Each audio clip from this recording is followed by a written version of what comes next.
우리가 TV나 인터넷을 통해서 많은 소식들을 듣고 접하지 않습니까? 여러 가지 사건과 사고와 정치, 경제, 사회적으로 이슈가 되는 그런 소식을 보고 또 들을 때마다 우리 마음을 참 즐겁고 기쁘게 만드는 소식보다는 우리 마음을 안타깝게 만드는 일들이 더 많은 것을 보게 됩니다. 한국에서 전해지는 소식들, 또 미국의 전역에서 일어나고 있는 일들, 또 하와이 로컬 사회에서 들려지는 그런 소식들이 우리를 참 기쁘고 행복하게 만드는 일보다는 우리를 슬프고 안타깝게 만드는 일이 더 많은 것 같습니다. 물론 기쁘고 좋은 소식도 많이 있겠지만 아마도 나쁜 소식들이 더 빨리 또 임팩트 있게 전해지고 더 우리 마음에 오래 남기 때문에 아마 그렇게 느끼는지도 모르겠습니다. 그리고 예전에는 참 큰 이슈였고 안타까운 뉴스들이 요즘에는 별 대수롭지 않게 여겨지는 그런 일들도 있습니다. 대표적인 것이 이제 스스로 목숨을 포기하는 자살에 관한 것인데요. 한 20년 전만 해도 누가 자살했다 그러면 굉장히 큰 이슈였습니다. 사회적으로 굉장히 큰 파장이 있었는데, 근데 요즘은 자살을 하는 사람들이 많아서인지 별로 대수롭지 않게 여기는 것 같습니다. 참 심각한 일인데 그냥 누가 죽었나 보다 하는 정도로만 생각하는 것 같습니다. 한국의 경우에는요, 현재 OECD에 가입한 국가들 가운데 가장 높은 자살률을 기록하고 있다고 합니다. 한국이.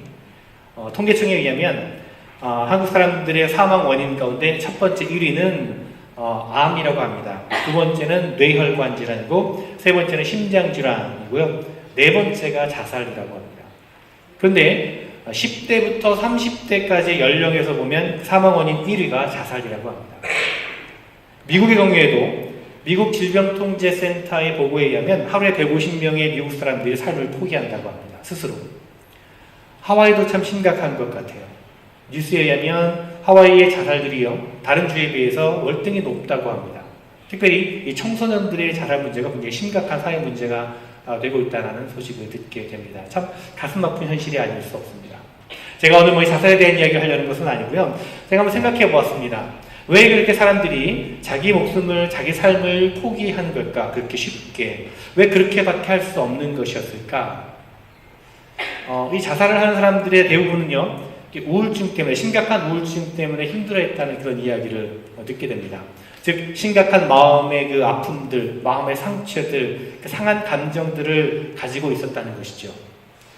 네이비 시멘스 목사님이 지은 상한 감정의 치유라고 하는 책에 보면요, 의사들이 다루는 모든 질병 가운데요, 70%는 감정적인 불안함, 즉 마음의 질병으로부터 비롯된 것이라고 그렇게 얘기합니다.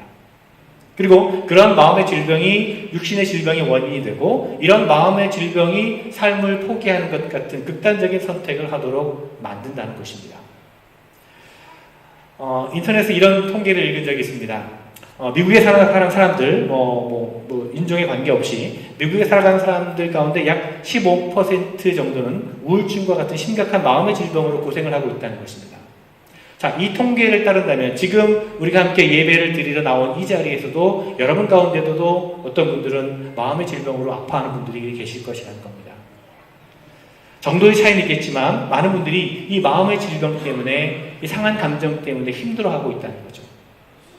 꼭 우울증은 아니라 하더라도 우리 가운데 어떤 마음의 연약한 상태를 경험해보지 않은 사람은 아마 아무도 없을 것입니다. 저도 마찬가지입니다. 모든 사람들이 어찌 보면 순간적으로 심각한 마음의 질병에 빠져들 가능성들을 다 가지고 있다는 것이죠. 우리 믿음을 가진 사람들, 우리 크리스천들도 마찬가지입니다. 그런데 어떤 분들은 이렇게 반문할 수도 있을 것입니다. 아니 목사님, 그리스도인과 크리스천과 우울증이라니요? 믿음의 사람들이 마음의 질병을 갖는다니요? 이 두 단어 서로 어울리지 않는 단어 아닙니까? 정말로 성령의 충만함을 경험한 사람이라면 절대로 우울증 같은 데 빠질 일이 없을 것입니다. 그리스도인들이 우울증에 빠지고 마음의 질병을 가지고 있다는 것은 뭔가 하나님과의 관계가 잘못되고 그 사람이 뭔가 죄가 남아있지 않기 때문입니까? 이렇게 물어보는 분도 있을지 모르겠습니다. 여러분 어떻게 생각하십니까? 하지만 여러분, 그리스도인들도, 우리 크리스찬들도, 우리 믿음의 사람들도 분명히 우울해질 수 있습니다. 마음의 질병을 가질 수 있다는 것입니다. 아니, 어쩌면 오히려 신앙인이라고 하는 것 때문에, 믿음의 사람들이라는 것 때문에 더 많은 깊은 마음의 아픔과 상처가 있을지도 모르겠습니다. 성경은 우리에게 이야기해주고 있습니다. 수많은 시편을 노래했던 위대한 왕 다윗에게도 우리는 상처 입은 그의 마음을 볼 수가 있습니다. 시편 42편 5절 6절에 보면 내 영혼아 내가 어찌하여 낭망하는가 어찌하여 내 속에서 불안해하는고 내 하나님이여 내 영혼이 내 속에서 낭망하나이다 라고 고백하고 있는 것을 듣게 됩니다. 다윗이 괴로워하는 그런 모습을 우리는 볼 수 있다는 거죠. 마태복음 26장 38절에서 예수님께서는 겟세마네 동산에서 기도하실 때 고통 가운데 이렇게 말씀하십니다. 내 마음이 심히 고민하여 죽게 되었으니 라고 말합니다. 상한 마음을 갖는다고 하는 것, 여러분, 마음의 질병과 연약함을 갖는다고 하는 것, 이것이 영적으로 뭔가 잘못됐다고 하는 말은 옳지 않습니다. 어쩌면 마치 하나님께서 자연스럽게 가져다주는 어떤 감정의 한 다른 작용처럼 보여집니다. 그러나 우리는 분명히 이것을 잘 다스리고 치료되어야 될 감정입니다. 이 상처 입은 마음을 잘 다스리기 위해서는요, 무엇보다 이 상한 감정의 원인을 우리가 알아야 됩니다. 우리의 마음을 상하게 만들고 우리의 마음이 정말 아픔 가운데 이르게 하는 그 원인이 과연 무엇일까 하는 거죠. 여러 가지가 있을 수 있겠지만 제가 몇 가지 좀 생각해 보려고 합니다. 여러분도 한번 여러분 스스로 점검해 보시기 바랍니다. 첫째는 비교의식입니다. 비교의식. 비교의식은요, 다른 사람들과 자신을 동일한 기준으로 비교하는 그런 분위기 가운데서 생겨납니다. 학교나 직장에서 개개인이 가지고 있는 어떤 장점과 개성을 바라보지 못하고 성적이라든지 돈이라든지 집안 배경 같은 것이라든지 이런 것을 가지고 이런 기준으로 평가하고 판단하는 그런 가운데서 다른 사람들과 비교해서 스스로 참 보잘것없는 존재라고 하는 그런 비교의식이 생기게 되고 여기에서 무력감과 패배감이 생기게 되는 것입니다. 이것은 상한 감정의 원인이 됩니다. 교회에서도 마찬가지입니다, 여러분. 믿음의 모습은요, 사람들마다 다 다른 것인데, 다 다양한 믿음의 모습이 있는데, 어떤 절대적인 그런 기준을 가지고 그것을 만들어 놓고, 이 사람은 믿음이 좋은 사람, 이 사람은 믿음이 좋지 않은 사람, 이렇게 평가하고 비교하는 분위기 가운데서 마음의 상처가 생긴다는 것입니다. 상한 감정이 생긴다는 것입니다.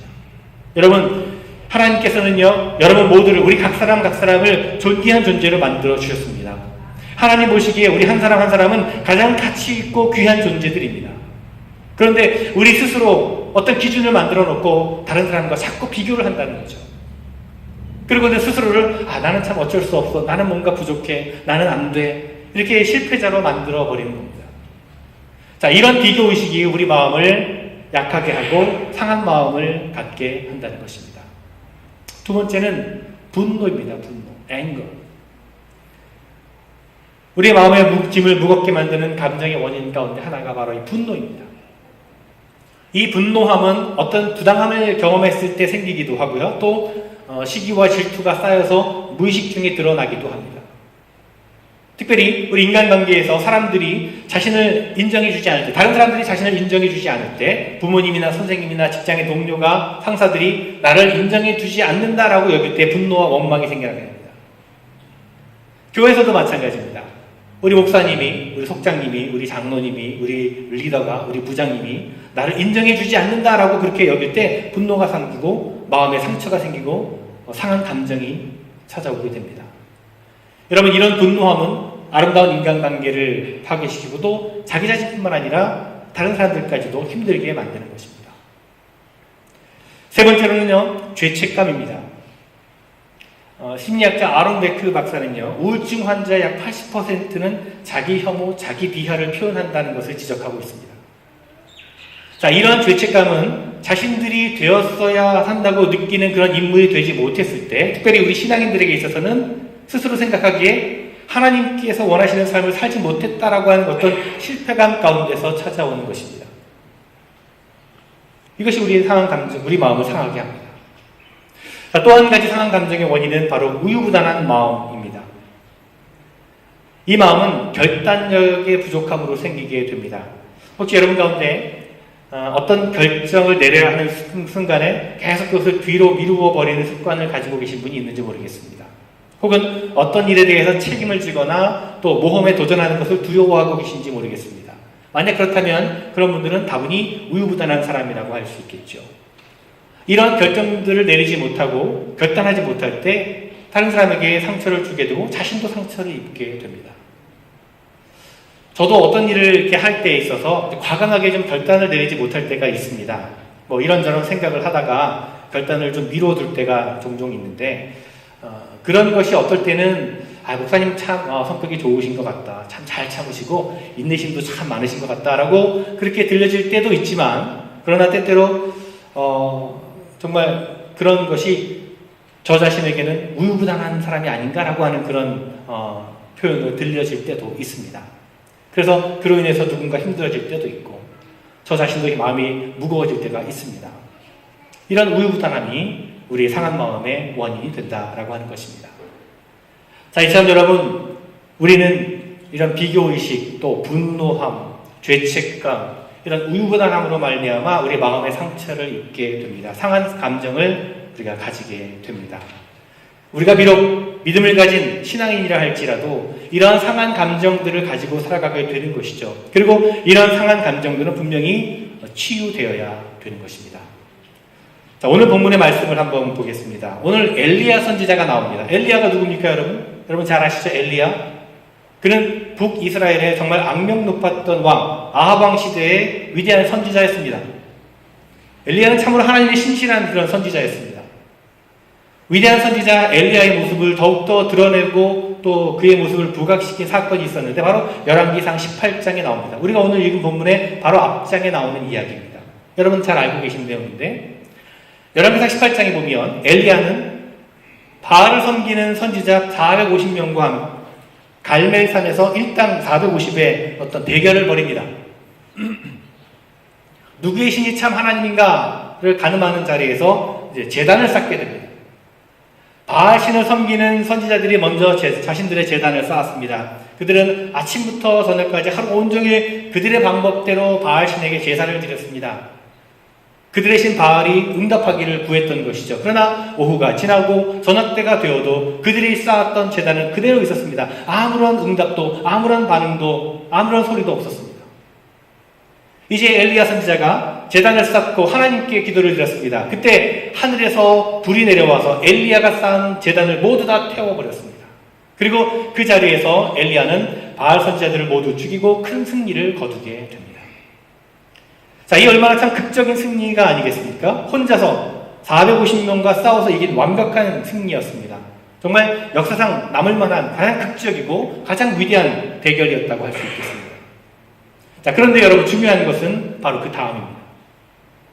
그 다음 순간에 어떤 일이 일어났습니까? 오늘 본문이 바로 그 이후에 일어난 일에 대해서 우리에게 알려주고 있습니다. 그런 위대한 대결 가운데서 완벽하게 승리한 이후에 그 다음 순간 당시 아합 왕의 왕비였던 이세벨이 그 소식을 듣고 엘리야에게 사신을 보내서 이렇게 얘기합니다. 오늘 19장 2절에 보면 이런 말이 있습니다. 제가 표준세 번역으로 다시 한번 읽어드리면, 내가 예언자들을 죽였으니 나도 너를 죽이겠다. 내가 내일 이맘때까지 너를 죽이지 못한다면 신들에게서 천벌을 달게 받겠다. 자, 이 말을 듣고, 이 전가를 듣고 엘리야는 무서워서, 두려워서 급히 일어나서 자신의 목숨을 살리려고 브엘세바 광야로 도망치게 됩니다. 자, 모든 일이 다 끝났다고 생각될 무렵에 엘리야에게 예기치 못했던 어려움이 찾아왔던 거죠. 450명의 바알 선지자들 앞에서 당당하게 홀로 섰던 엘리야, 갈멜산의 영웅이었던 엘리야, 위대한 선지자 엘리야가 순식간에 두려움 가운데 휩싸이게 된 겁니다.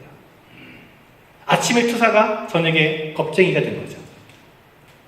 일당 450명의 싸움에서도 두려워하지 않고 담대하게 맞서 싸웠던 위대한 선지자 엘리야가 한 사람의 메시지에 두려워서 목숨을 구제하려고 도망치고 있는 모습입니다.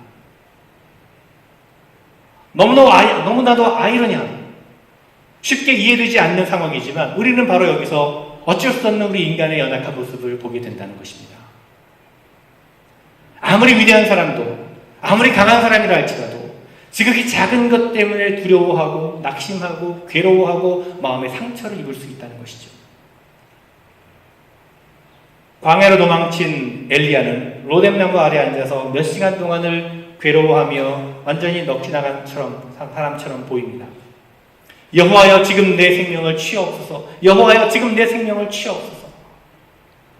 얼마나 괴롭고 힘들었으면 죽기를 바라고 있습니다. 죽기를 간청하고 있습니다. 자기의 목숨을 포기하고 싶을 정도로 스스로 죽기를 간청할 정도로 심각한 그 엘리야의 마음의 상태를 우리는 오늘 말씀 가운데서 읽을 수가 있습니다. 여러분, 이 시간 여러분의 마음의 상태를 한번 점검해 보시기를 바랍니다. 만약 여러분 가운데 지금 상한 감정이 있으시다면, 심각한 마음의 상처가 여러분에게 있다면, 왠지 그냥 마음이 우울하고 답답하고 혼자 있고 싶고 모든 것이 귀찮고 다 나와는 상관없는 일처럼 보이고 나를 힘들게 하는 사람들과 그 상황들 때문에 막 화가 나고 나에게는 더 이상 아무런 소망이 없는 것 같고 그냥 주저앉고 싶고, 여러분 그렇다면 여러분도 지금 엘리야와 같은 마음의 상태일 것입니다. 그렇다면 제가 이제 여러분들께 몇 가지 실제적인 말씀을 좀 드리려고 합니다. 여러분이 마음의 상한 감정 가운데 여러분이 있다면, 두려움과 괴로움과 원망과 낙심으로 여러분 마음이 가득하다면 지금 제가 드리는 말씀이 도움이 될 것으로 믿습니다. 몇 가지를 말씀드려봅니다. 먼저, 홀로 있지 마십시오. 여러분에게 상한 마음이 있다면, 상한 감정이 있다면 가족이나 친구들, 동료들 혹은 교회 안의 여러 지체들과 함께 있을 수 있도록 여러분 자신에게 스스로 채찍질 하시기 바랍니다. 하나님께서는요, 아담이 홀로 있는 것이 외로워 보여서 하와를 보내셨고, 사람들이 외로워 보여서 많은 동물들도 자연들도 허락하셨습니다. 사람들은요, 혼자 살 수 없습니다. 하나님은 우리를 위해서 많은 사람들을 우리 곁에 보내주셨습니다. 홀로 있지 마십시오. 두 번째로, 첫 번째와 같은 맥락에서 다른 사람에게 도움을 구하십시오. 나에게 마음에 깊은 근심과 고민이 찾아올 때 내가 느끼고 내가 판단할 수 있는 능력은요, 아주 작아지게 됩니다. 조그마한 언덕이 마치 큰 산처럼 그렇게 보여지게 됩니다. 그 속에서 스스로 빠져나오려고 하는 것은 마치 마구 빠져드는 그런 늪에 빠진 사람이 자기 머리카락을 잡고 끌어당기는 것과 똑같은 일입니다. 더 깊이 빠져들 수밖에 없습니다. 그러나 그때 누군가가 여러분을 도와줌으로써 그 늪 가운데서 빠져나올 수 있게 되는 것입니다. 누군가의 도움이 필요합니다, 여러분. 오직 나만이 내 문제를 해결할 수 있다는 생각을 내려놓으시고 여러분의 마음을 여시고 여러분에게 도움을 줄 수 있는 진실한 사람들을 찾으시기 바랍니다. 나를 이끌어줄 수 있는 분을 찾아가시기 바랍니다. 특별히 신앙적으로 이끌어줄 수 있는 분을 찾아가십시오. 도움을 청하는 것 여러분 부끄럽게 여기지 마십시오. 부끄러운 것이 아닙니다. 세 번째로는 말씀의 능력에 깊이 의존하십시오. 우리가 마음의 상처 가운데 고민할 때에 하나님께서는 성경에 기록된 어떤 부분의 말씀이든지 사용하셔서 우리에게 역사해 주십니다. 특별히 여러분, 시편의 말씀들이 참 많은 도움이 될 것입니다. 시편의 150편의 말씀 가운데 48편이나 되는 부분들이 바로 우리의 어려운 마음의 상태, 우리의 어떤 상한 감정에 대해서 이야기해 주고 있습니다. 그것들을 크게 소리내서 읽어보는 것도 좋겠고요. 깊이 묵상하는 것도 좋은 방법이 될 것입니다. 그 가운데 우리의 마음에 평안함을 느낄 수 있게 될 것입니다. 하나님의 말씀은 우리를 회복시키는 능력이 되는 것을 믿으시기 바랍니다. 네 번째로는요, 작은 것에, 사소한 것에 감사하려고 노력하십시오. 어떤 극적인 놀라운 그런 사건에 대한 감사가 아니라 일상생활 속에서 볼 수 있는 아주 단순한 것, 내게 허락하신 아주 작은 것들에 대한 감사입니다. 다른 사람들이 아무리 뛰어난 지식, 정말 보기 좋은 외모, 부족함 없는 재물을 가지고 있다 할지라도 여러분 그것과 여러분을 자신을 비교하지 마십시오. 비교하지 말고 아주 작은 것에서 내게 주어진 달란트가 무엇인지를, 그것에 대해서 자긍심을 갖고 그것에 대해서 개발하고 또 그것에 대해서 감사할 수 있는 우리가 되어야 합니다. 여러분 잘 아시는 나라고 하는 복음성가를 작시한 송명희 시인을 여러분 잘 아실 겁니다. 가사가 이렇죠. 나 가진 재물 없으나, 나 가진 지식 없으나, 나 남에게 있는 건강 있지 않으나, 나 남이 없는 것 있으니, 나 남이 못 본 것을 보았고, 나 남이 듣지 못한 것을 들었고, 나 남이 받지 못한 사랑 받았고, 나 남이 모르는 것 깨달았네. 공평하신 하나님이 나 남이 없는 것 같게 하셨네. 비록 자기 자신은 손가락 하나 제대로 가눌 수 없는, 정말 평생을 위치어에서 다른 사람의 도움을 받아서 살아야 되는 그런 장애의 몸을 가졌지만 공평하신 하나님께로부터 다른 사람들이 없는 사랑을 받고 있다라고 이 시인은 노래하고 있습니다. 그렇게 자신에게 주어진 것에 작은 것이라도 감사하는 삶을 여러분 살아가시기를 바랍니다. 그러면 여러분 마음에 기쁨과 평안이 넘칠 줄로 믿습니다. 여러분의 상한 마음들이 회복될 줄로 믿습니다. 마지막으로 늘 성령께서 우리와 함께 하심을 확신하며 살아가시기를 바랍니다. 예수님께서는요, 성령을 통해서 계속해서 우리와 함께 하실 것이라고 분명히 약속해 주셨습니다. 요한복음 14장 말씀에 보면 예수님께서 이제 고난에게 십자가의 길을 앞에 두시고 제자들을 모아놓고 마지막 말씀을 전하시면서 보혜사라고 하는 말씀을 하십니다. 보혜사를 너희에게 보내겠다라고 약속하셨습니다. 이 보혜사라고 하는 말은 우리 옆에 와 계신 분이란 뜻입니다. 헬라어로 파라클레토스라고 부르죠. 우리 옆에 와 계신 분입니다. 보혜사 성령을 우리에게 보내주셔서 우리와 늘 함께 하시겠다라고 약속해 주셨습니다. 예수님의 이 약속을 여러분 기억하시기를 바랍니다. 우리가 마음의 깊은 상처 가운데 낙심 가운데 빠지게 될 때에도 우리가 느끼는 감정과는 상관없이 성령께서는 우리와 함께 하시고 우리에게 새로운 힘을 주신다는 사실을 여러분 확신하시기를 바랍니다. 그 확신이 우리 상한 감정을 회복시켜 줄 것입니다. 로뎀나무 아래에서 힘들고 괴로워하는 엘리야의 모습을 다시 봅니다. 큰 싸움에 승리했던 엘리야가 그 위대한 선지자가 기세등등하던 그 엘리야가 지금 두려움과 절망 가운데서 로뎀나무에 앉아서 죽기를 원하고 한탄하고 있습니다. 너무도 나약한 엘리야의 모습입니다. 어쩌면 이것이 우리의 모습이고 우리의 마음의 상태인지도 모르겠습니다. 하나님께서는요, 그러나 그 모습을 그대로 내버려 두지 않으십니다. 이제 하나님께서 엘리야를 응급실로 데려가셔서 응급처치를 하십니다. 오늘 본문의 표현대로라면 천사가 어루만져 엘리야를 치료하고 계십니다. 하나님은 천사를 보내셔서 엘리야를 어루만지시고 치료하고 계십니다. 그를 일으켜 세워주고 계십니다. 그를 회복시켜 주십니다. 마치 아픈 자녀를 품에 안고 다독이는 어머니처럼 하나님은 엘리야를 어루만지시고 다시 일으키십니다. 하나님께서는 상처 입은 엘리야의 마음을 만져주시고 새로운 힘을 얻기 위해서 그에게 양식을 먹여주십니다. 이에 엘리야는 새로운 힘을 얻게 되고 그의 상한 감정과 영혼이 다시 한번 회복되어지는 모습을 보게 됩니다. 이렇게 엘리야는 하나님께서 공급하시는 새 힘을 얻어서 일어나 하나님의 산 호렙산을 향한 순례 여정을 계속해 나가게 됩니다. 여러분, 우리 너무나 연약해서 작은 일에도 쉽게 넘어지고 낙심하고 상처를 받습니다. 한 번 입은 마음의 상처, 이 상한 감정은요, 참 쉽게 회복되지 않습니다. 그로 인해서 우리 신앙을, 또 우리 삶을 포기하고 싶어질 때도 있을 것입니다. 그러나 여러분, 하나님께서는 그런 우리의 모습을 그냥 내버려 두시지 않으신다는 것입니다. 하나님께서는 우리를 부드러운 손길로 어루만져 주시고 일으켜 세워주시고 다시 한번 우리에게 새로운 힘을 불어넣어 주신다는 것입니다.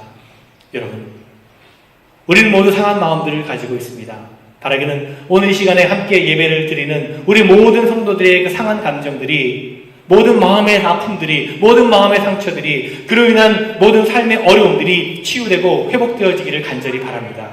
우리를 만져주시고 우리에게 새 힘 주시고 우리를 일으켜 세우시기를 원하시는 하나님을 바라보시면서 다시 한번 일어나서 세상을 향해 담대히 나아가시는 여러분 모두가 되시기를 간절히 주님의 이름으로 축원을 드립니다. 기도하겠습니다.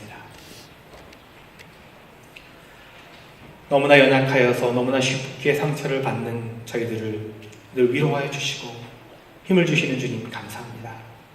지금 우리는 힘들고 어려운 현실을 살아가고 있습니다.